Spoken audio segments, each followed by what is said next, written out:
Good morning, Trumptopia. I'm your host, the incorrigible Mr. Zeppo. Always asking the questions no one else wants to ask.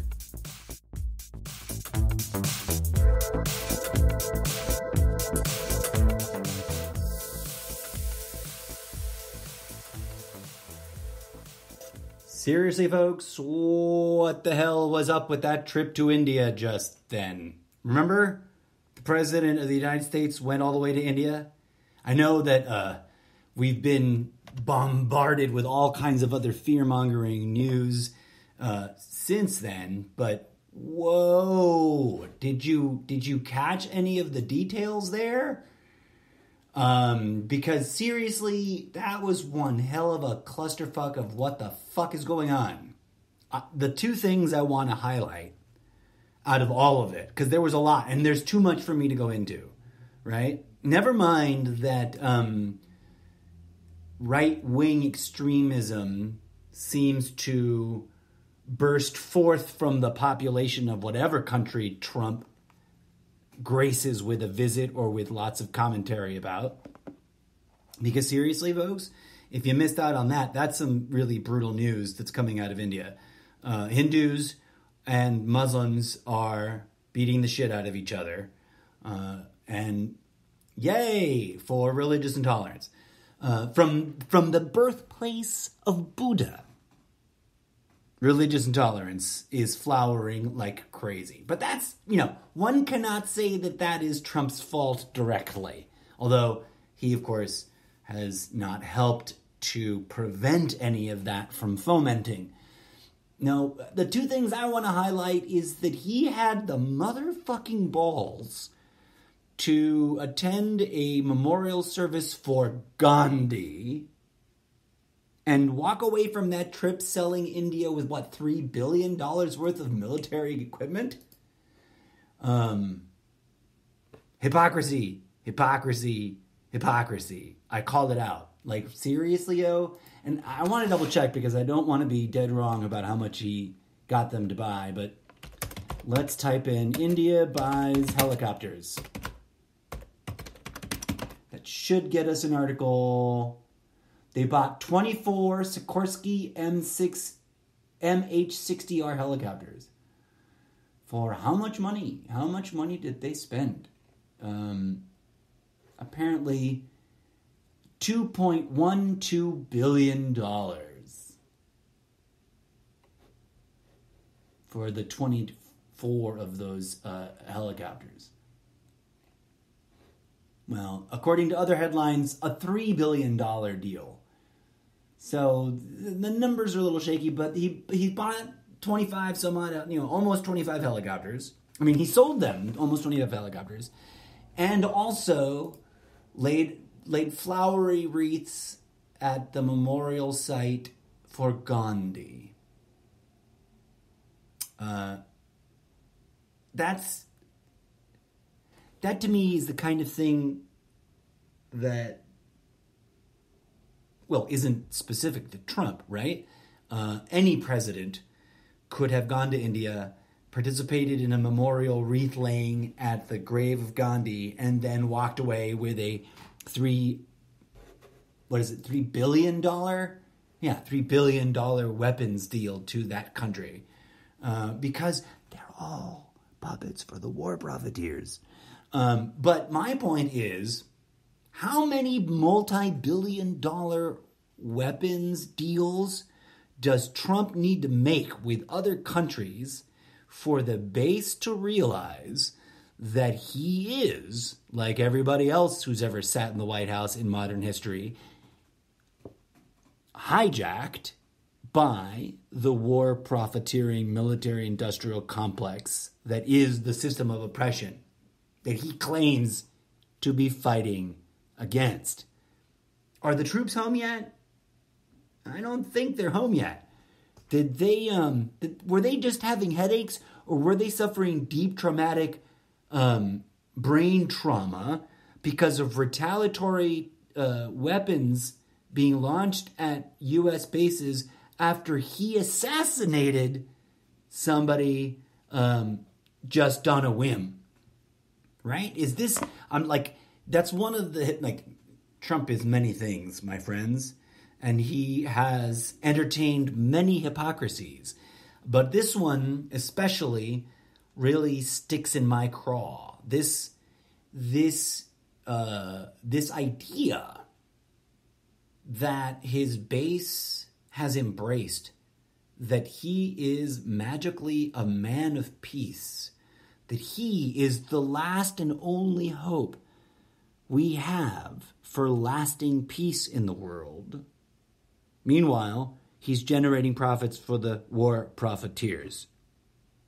Like, how can they not realize that he is another participant in the war profiteering game? He is willingly participating in the profiteering of military action, right? I mean, he didn't directly profiteer from the sale, of course not. But would India have bought $3 billion worth of military equipment if a different president had been in office just now? Maybe, maybe not. But if they would have anyways, right?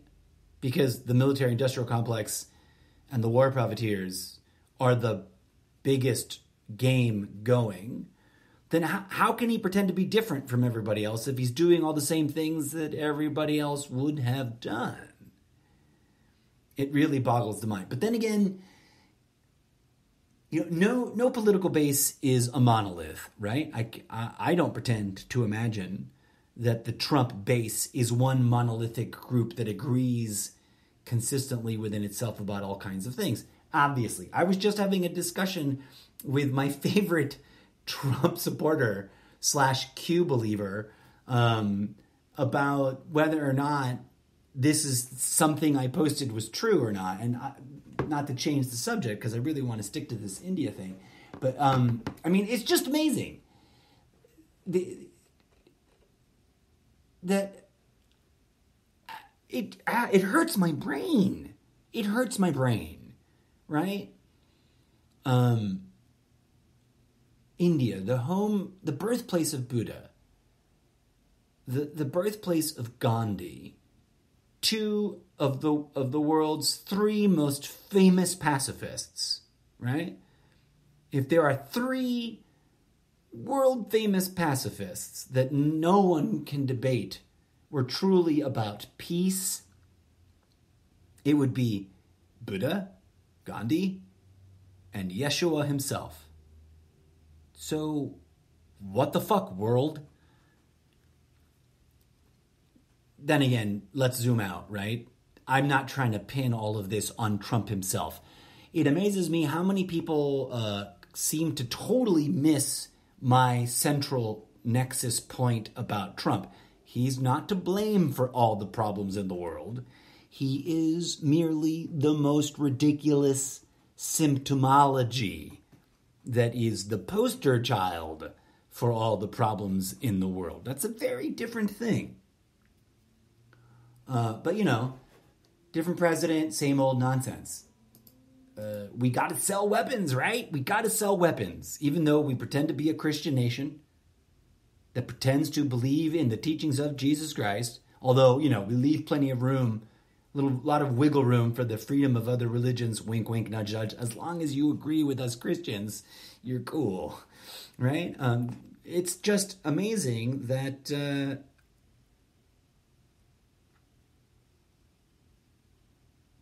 it just amazes me how often Trump can contradict the popular ideas that his base seems to hold about him, right? Like, I could be wrong. I'm not pretending to have hard numbers here, but I get a general sense from my observations that there are a lot of people in the Trump base that are also self-identifying as anti-vaxxers, right? To go to a different direction with this thing of his two-facedness. So where's the outrage from the anti-vaxxer wing of the Trump base for the multiple times that Trump has, on live television, disagreed with them about vaccines and told everyone to go get their flu shots, and now to go get the COVID-9 shot, which is apparently right around the corner in a year and a half from now. He makes it sound like it's 2 months away, and it's, all his actual staffers that know what's going on and understand science are warning everyone to, be patient, because it's going to be at least a year and a half before we get around to that. Clinical trials and all got to happen first. It's the two-facedness really at the core of this episode, or at the core of most of my commentary about dear old Donald. So, the blind faith in Trump, right? It necessitates blindness. I'm always asking those on the social media that want to debate with me about Trump, how it is that you just turn a blind eye to these obvious hypocrisies. He promised he was bringing all the troops home. Are they home? No. In fact, to the best of my understanding, and again, I'm not pretending to be an expert, and I'm always admitting that I may be wrong. If I am wrong, I'll update my statement. But to the best of my knowledge, he has deployed more troops since that brief period where he was adamantly claiming he was going to bring them all home in a couple of weeks. Remember that? He was adamantly proclaiming that he was about to bring all the troops home. And I don't remember if it was from Afghanistan or Iran or wherever, but he was saying, I'm going to bring them all home, And then he redeployed a bunch of people to Saudi Arabia, basically mercenary status, because Saudi Arabia wanted to pay.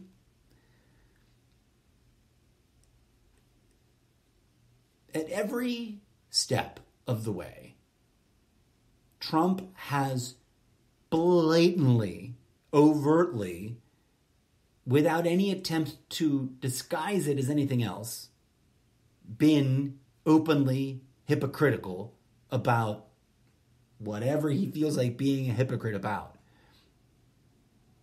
I'm not here to ask, why does he do that? I'm here to ask, why doesn't his base get outraged? Where is the anger? Where is the disillusionment? Where is the feedback? Right? The other thing that stood out to me about this visit to India was just the bromance there with the Prime Minister?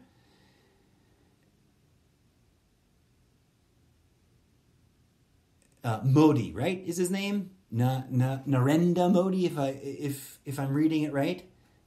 Like, the words, I caught a snippet. I didn't see the whole speech. I caught a snippet in a review article of Trump speaking, praising the new depth and feeling of their relationships. What is with that? What's with the love letters with North Korea? What is with the weird antics, this weird bromance he has with people who take hard-line, right-wing extremism as their go-to modality? Now, I don't know everything there is to know about India and its politics, but I do know that under this Narendra Modi, there has been increasing violent confrontational clashes between Hindus and Muslims, right? The birthplace of Gandhi, the birthplace of Buddha, profound pacifists, teachers of peace and forgiveness. And now we've got these violent outbursts, and borderline religious extremist violence. It's going to get there. A mosque was just burnt to the ground, if I understand the reporting correctly, during Trump's visit. Now, I'm not trying to draw a causal relationship, but it sure does seem like Trump inspires people to be open about their bigotry. And maybe that's what empowers them to turn a blind eye. Now, I know a lot of Trump supporters that are not overtly bigoted in their words and actions, but they sure as hell don't seem to feel any discomfort about those who are. They seem to just roll with it, which is very problematic in my humble opinion. And that's just, one of many, many, many things that Trump is overtly, categorically, undeniably hypocritical about. And the Trump base just refuses to acknowledge it. And now, this is not a problem exclusive to the right wing of Trumtopian political spectrum. In fact, Facebook reminds me that a year ago, on February 27th, I posted the following statement. Only in Trumptopia can members of both political parties really believe that only the other party is corrupt. That's the most significant thing that should be obvious to anyone willing to step away from the echo chamber of echo chambers and look at the big picture. That in every camp, the us versus themism is so strong that they genuinely believe only their opposition is corrupt. Somebody, I forget who, some senator, I believe, forgive me that his name is not in writing directly in front of me or fresh in my mind, but earlier today, being interviewed about the election process, some senator said that in response to the question that they would they support whoever got the nomination on the Democratic side, they said something to the effect that whoever gets the nomination, at least we can rest assured that our politician is not corrupt. Boy, oh boy, if that isn't the height of naivete, I don't know what is. Now, I'm not pretending to know the internal motivations in each and every single politician. I'm talking in the aggregate, right? I don't waste my time with individual quotes unless I know for certain that that quote is accurate and attributed to the right person. That's one of the things I was getting into a discussion on Facebook about with this thing that I posted, not what I just read, but something I posted today, which had to do with the CDC, right? And the coronavirus or the COVID-19. In the press conference that he held yesterday, Trump praised the CDC and spoke very optimistically about a vaccine for COVID-19 or COVID-9, whichever number it is. And what's amazing to me is that, unless I'm mistaken, aren't there a lot of anti-vaxxers in the Trump base, right? It's just the different things that Trump has been blatantly hypocritical about that the Trump base just won't acknowledge as a whole. Now, I also am very aware, and I've been saying this from the beginning, slowly but surely, people are peeling away. People that get fed up with the craziness, people who can't endure any more mental gymnastics in order to rationalize their support for him, have been trickling in a slow but steady pace tearing themselves away from supporting him. And we can only hope that as things get wackier, more and more individuals that are caught up in supporting Trump will realize that it's probably best that they separate themselves from him for the benefit of their own well-being, because it's toxic to engage in the blind support of toxic politicians. Okay? We can debate all day and all night about the good things that Trump has done and the bad things that Trump has done and whether or not he's really done them.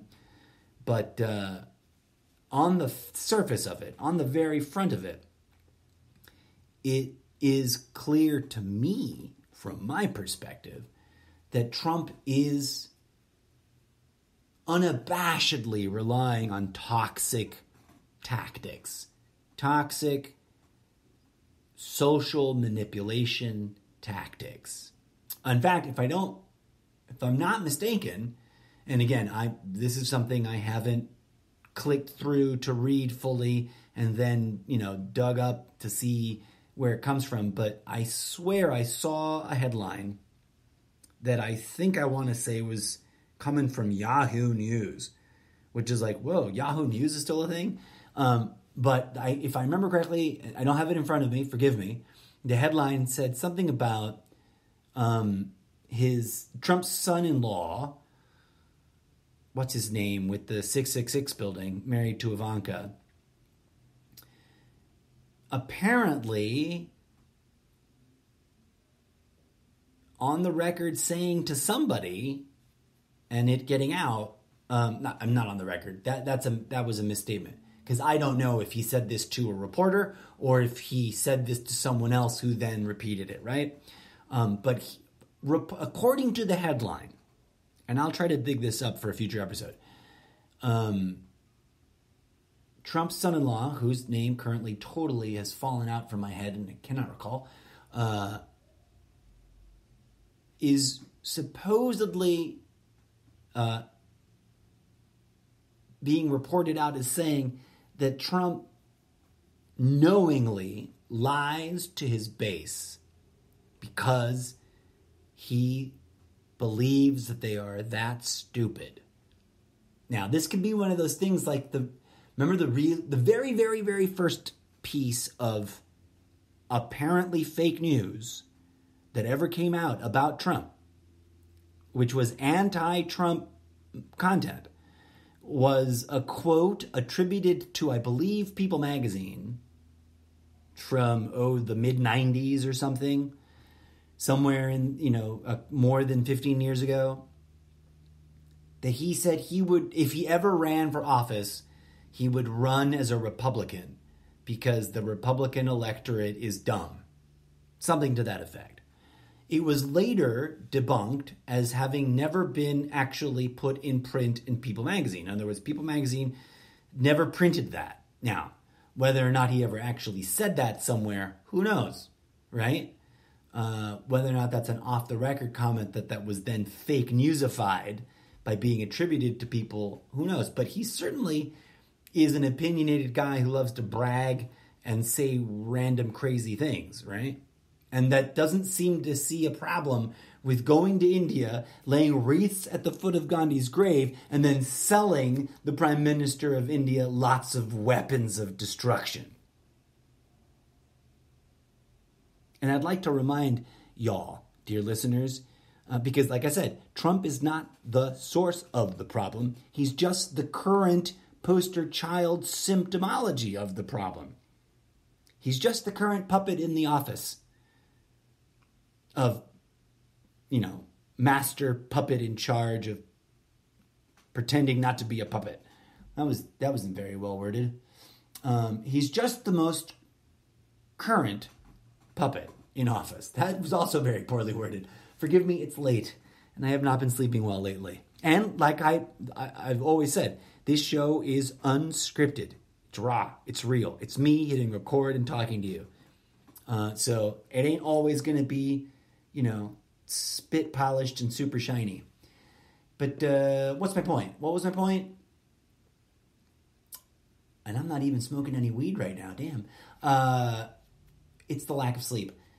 When I don't smoke weed, I can't sleep well. And so I get a little, loopy in the head sometimes, especially when the insomnia has been running for a bit, which it has this week. In fact, yesterday was the first day I got plenty of good sleep, so I'm still out of sorts. But I digress. All the things I was saying all correlate back to center, which is this. Trump's not the problem, not the source of the problem. He's just a symptomology of it, right? And, right, I was talking about that very, very first bit of fake news, because that's what it was. Now, I don't have any evidence that could verify that it came from Russia, that meme. But I remember that meme very clearly, and I hope you do too. And I hope you also remember the Ocasio-Cortez meme about how she wanted to skip the procedure and take everyone's guns away regarding red flag situations. That was literally a Trump quote that was attributed to Ocasio-Cortez, right? Now, I bring up these two pieces of fake news, and I'm sure there's tons more floating around now. Oh, what's the most recent bit of weird fake news that's been going on? Lots of anti-Bernie stuff. As a independent observer that refuses to hate any politician, refuses to hate any political party, but also refuses to blind faith follow any politician and blind faith follow any political party, it seems pretty evident to me that somebody or some collection of people are trolling the American public hard from outside of the built-in political, ideological echo chamber system of American politics. So, those are two different problems, friends. The political system here in America, or Trumptopia, is designed around echo chamber ideological mental manipulation. That's how it has worked for generations in this country. Now, on top of that, in addition to that problem, there's clearly external influences trying to get into these echo chambers and muck things up even more.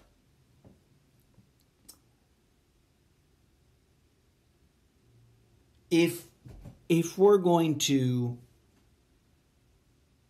make any progress, and if I'm going to find a way to wrap this episode up in a way that doesn't feel like I'm just flip-flopping out of words and kind of vomiting an end out, it's that there's real meaning, hope, and value to the teachings of Buddha and the teachings of Gandhi. Okay, both men probably had flaws that we can dig up historically, right? A lot of people try to dismiss everything Gandhi ever said because of some controversy that he had early in his life. If I'm not mistaken, I could be wrong.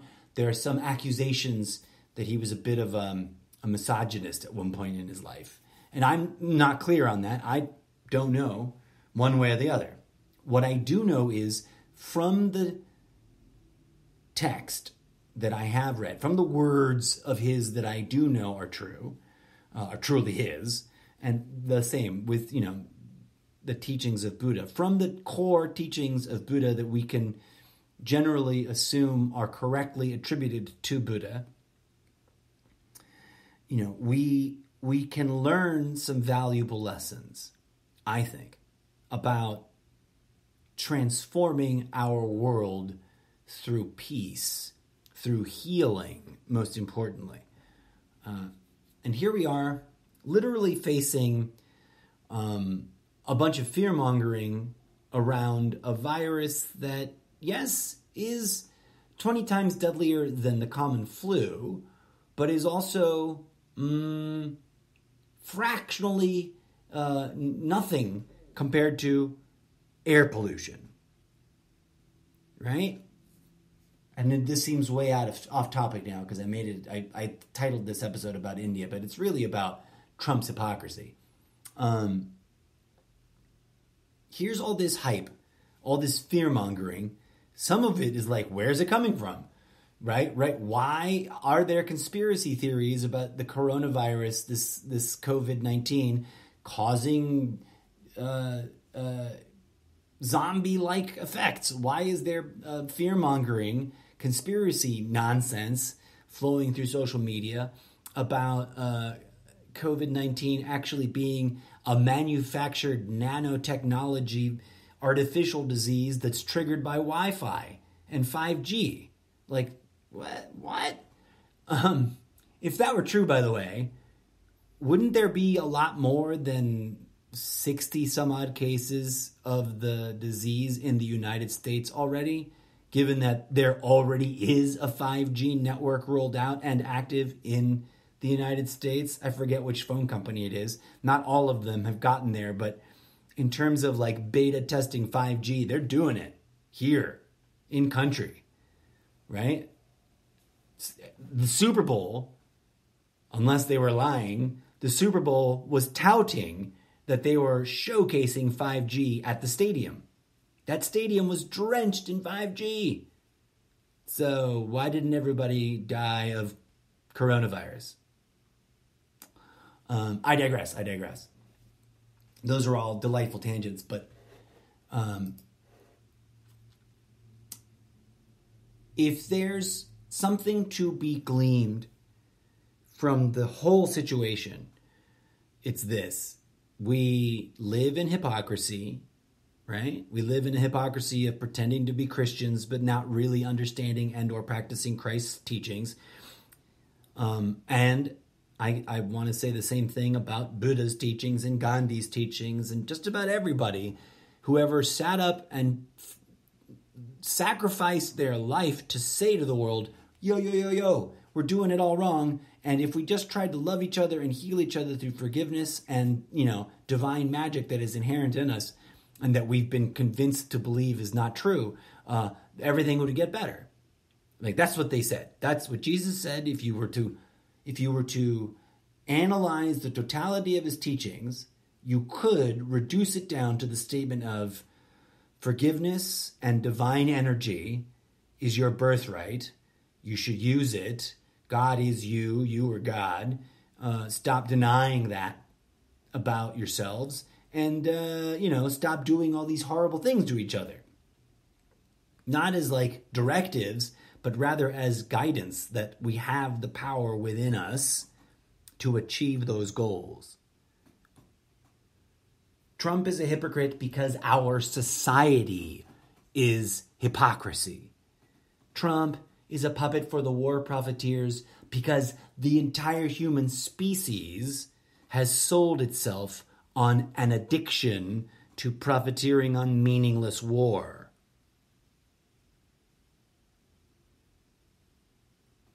And as I was just commenting on someone else's post, who and I don't, again, it's not about who the people are, but what they said. Somebody in my news feed on Facebook, some friend of mine in my circle of Facebook friends, posted something to the effect of, I hate both parties. They're both evil and corrupt. I'm like, okay, yeah, I reject both parties too, but don't fall for the hate ego trap. The system wants you brimming full of hate. The system wants you busy hating your fellow citizens for belonging to that other party. And if you're an independent or even worse, a non-participant, the system wants you clouding and blinding yourself with rage at the system. Because the system feeds on rage and hate and violence. Violence will never solve anything. I'm sure I've said that before in the podcast, and I will say it again, friends. Say it with me. Violence will never solve anything.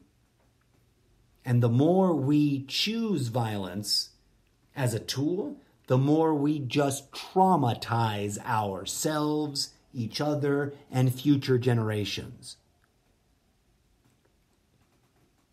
So, Trump is back from India, and India is, gonna buy, has bought a bunch of helicopters. And let's just hope that they don't use those helicopters to butcher a bunch of a bunch of Muslims in their Hindu country. Because if you're not aware, and I'm not pretending to be an expert on the subject, I have several friends from India on Facebook. I don't know why. Maybe because I post about spiritual concerns in various spiritual groups, and those are attractive to spiritual people in India.